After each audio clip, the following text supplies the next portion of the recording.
So Chris, this is your second round of driving any competitive car. Just tell us how you got involved in this championship. Well, first of all, my stepdad's been racing in this championship for about 5 years. I've been previously racing karts since I was about 8, and I've been sort of toying with the idea of doing it for the last 3-4 years. And just tell us a little bit about the class that you've gone in on. Well, I went into class T3, a car that I could compete with my stepdad in the same class. Now, obviously, competing with stepdad, that's got mixed blessings, really, surely. Yeah, it has. Mum, who isn't here today, she has a few nervous moments, and she certainly did it at the last round. You could probably hear her screaming from the grandstand when we were sort of touching each other in one of the races. But yeah, it is. You just got to know where the limits are when you sort of, well, not live together anymore, but obviously when you've got that close relationship, you just got to sort of respect each other a bit more than you probably would do anybody else. So does that mean there's team plans, or is it every man for himself? At the moment, it's every man for himself. Get to the end of the season and one of us may be sort of going for the championship, it might be sort of a different story then. In the Toyota Starlet GT Turbo, Tom Bridger alongside with Chris Whiteman and Kenny Coleman, who pulls to the outside. Coleman thinks about making a move, still side by side with Whiteman, but it's Barney Davies that leads them down into Paddock Hill Bend for the first time. Big pressure from Tom Bridger. Incidentally, Chris Bassett's stepdad is Terry Searles in the MG, so we'll keep an eye on the family race that's going on. There's Terry in the red MG looking around the outside, so they're going to be battling for Class 3 honours here in the tin tops. But it's Barney Davies who makes a great start. You can see a wonderful eclectic field here. Cliff Pellin in 61, Terry Searles in 73 giving chase. We go on board with Terry's very kindly. Let us go on board with him this weekend. Along Cooper Straight into Surtees. Chris Whiteman in third position. There is Terry, you can see back down the order.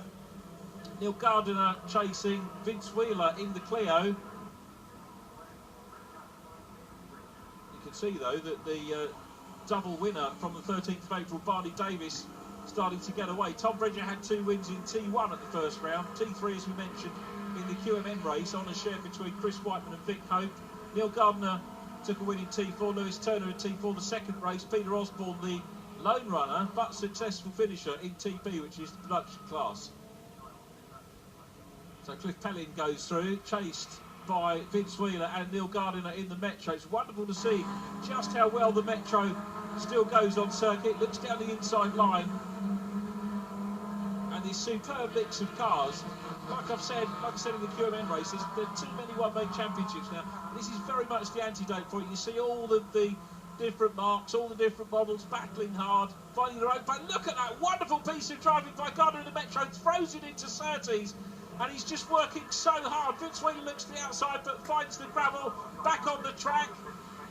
Marshall's on the case very quickly. Chris Brown in the Fiesta has got a little bit of a problem, so it looks like Brown might be pit bound if he can get around.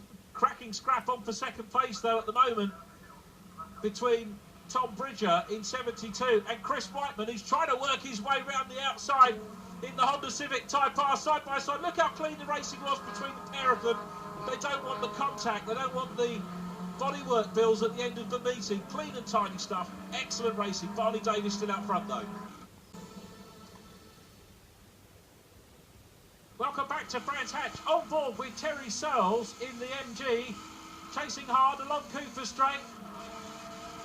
Changes up, turns in now. Oh, and big problem from his stepson in front of him. Chris Bassett in the Peugeot goes around.